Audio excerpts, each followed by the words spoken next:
Put your seatbelts on for this one. We got a fun guest coming up right now. Gilbert's a renowned fitness industry expert specializing in men's health challenges.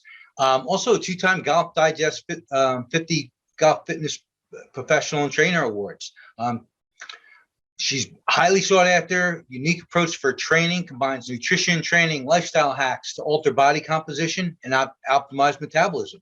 So we got a lot to learn here, but at the same time, Allie tackles some conversations like, just look at the title, Boners and Biceps. She tackles conversations most people want to avoid. So we got a lot to learn here. It's going to be a whole lot of fun. She found her passion optimizing men's and women's health, working alongside industry leading medical professionals. She's building an authoritative network of empowering men and women to properly understand what true health optimization is. Her clientele consists of busy professionals who aspire to become stronger, optimize their health, plus conquer nutrition. She lectures internationally and nationally on various health topics, both medical and fitness arenas. And she's regularly featured on podcasts and publications. We're so lucky to have her. She's going to talk to us about testosterone, metabolism, golf fitness, men's health, some of the challenges that men have and couples have. And we're going to wrap it all into the I Choose Fitness movement here, because that's really what this is all about. It's taking control of your own health and fitness. And Allie is an expert, and we're going to have a lot of fun today. I'm almost a little bit nervous on where this conversation is going to go, but we're not going to pump the brakes. Fair enough. So stay tuned, watch. Here comes Allie, and let's bring her on. And there she is. Welcome, Allie. Hi, thank you for having me. I'm so happy you were able to make it. We're excited to have you. Like I just told the audience, we're in for a lot of fun this morning. I don't know where our conversation is going to go, and that's what's exciting about you, because you could take it in so many different directions. You're very unique at what you provide for the world, and we want to dig in a little bit to find out what you do, how you do it, why it works, the clientele. But I guess let's just start with where we're coming from. What brought the I Choose Fitness Summit together is just what's happened in the last 15 months. The world's recovering from the worst pandemic ever. We've had lockdowns, shutdowns. People didn't have access to their own fitness. People's health is in the worst shape ever. They say the average person gained 3.5 pounds a month during COVID. So that's over 30 pounds for most people. So we've got a lot of work to do to get people back on track with health and wellness. Now, looking at that, do you feel that we're in a health epidemic right now, or is it just a mild concern that we need to look at? I do think that people's awareness of their health status was brought to light quite quickly amongst this whole thing. So a lot of my clients, I don't have a ton of people who have significant comorbidities or illnesses or obesity. I have a couple, and they were definitely, afraid and realizing, okay, I need to kind of get my shit together, because like I asked them, I'm like, are you okay being scared to go play golf or being scared to leave your house and not be able to be active? Obviously the answer is no. So having to do something about that, and all of a sudden, like, yeah, this is kind of like what you prepare for. But, unless you have a certain deep extrinsic motivator to do stuff, people don't really want to change. And I think that this kind of helped nudge them in that direction. Yeah, so you're saying that it kind of magnified what was there, as this thing landed over us, it magnified good and bad. 100%. Like, hey, if you're not strong, if you don't have a strong immune system, might want to start. Or like a lot of people, like, it's funny because my business increased because people realized, oh, I have to get my nutrition together. I have to get, active. I have to start really taking care of myself. So, and the mental health aspect too, which I know that, you've mentioned to a lot of people as well. That's a big part of it. And just everything that everyone kind of experienced, and the pressure and the stress and everything was kind of brought to the surface. And it's like, hey, you got to deal with this. This is reality. You said something really important too, that people have to have a motivator, a why. Like we said, with I Choose Fitness, there's a reason why people actually make the decision to choose fitness. And that's the factor when you dig down deep enough and find out what is that why. So I'll play the perfect client for you. Let's say I'm a guy in my 50s. let myself go. My metabolism, and this happened to me too a few years ago, my metabolism just shut off. Like I stopped eating altogether. Like I can't believe everything I eat turns to fat. I'm gaining weight, and I was kind of active, but not really active. And I didn't know what was happening to me. And like, I wasn't sure why my metabolism slowed down to almost nothing.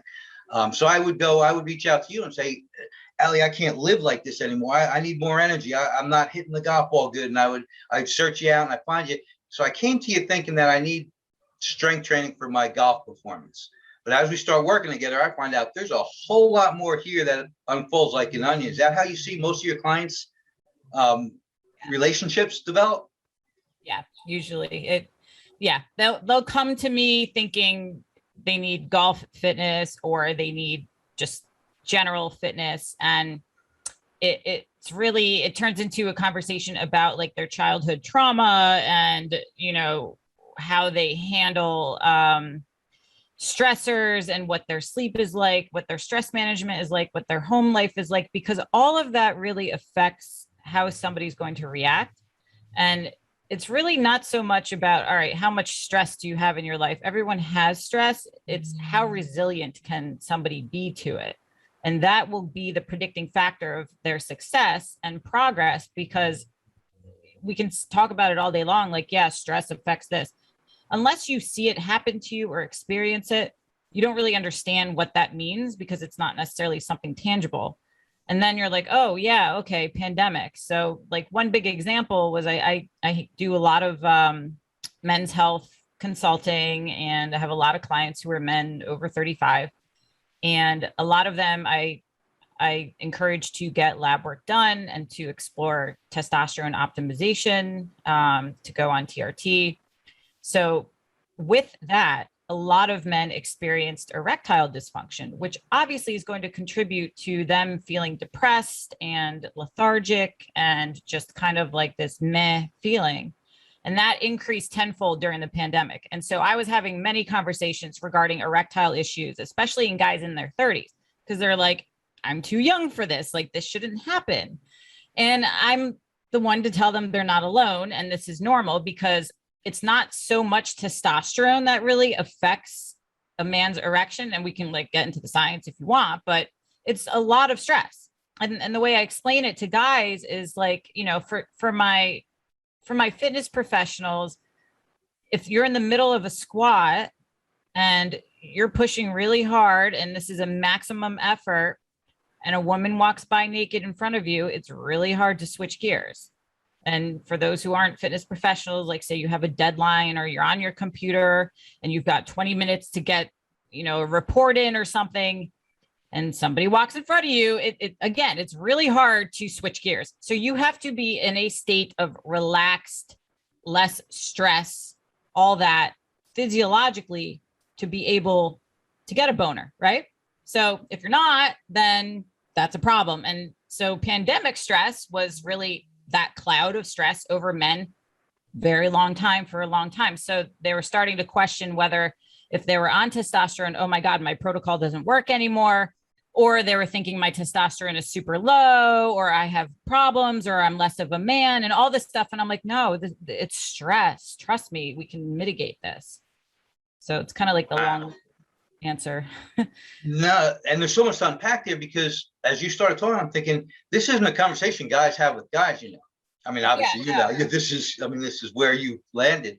Guys don't talk to guys about it. Guys probably have a hard time telling their wife about it because it's not you, it's me type of thing. But who wants to admit that? Then they want to deny it from themselves. This is, and the way you're describing it, like if we claim this talk and we put a label on it called it, boners and biceps, right? And because I saw that in one of your podcasts, people, you're going to prejudge what you think you're about to hear. But as you just explained that, you're describing a symptom that happens to people, not a problem. Like that erectile dysfunction is a symptom of the problem. Now, when you're working with them, you find the problem and you help them fix the problem.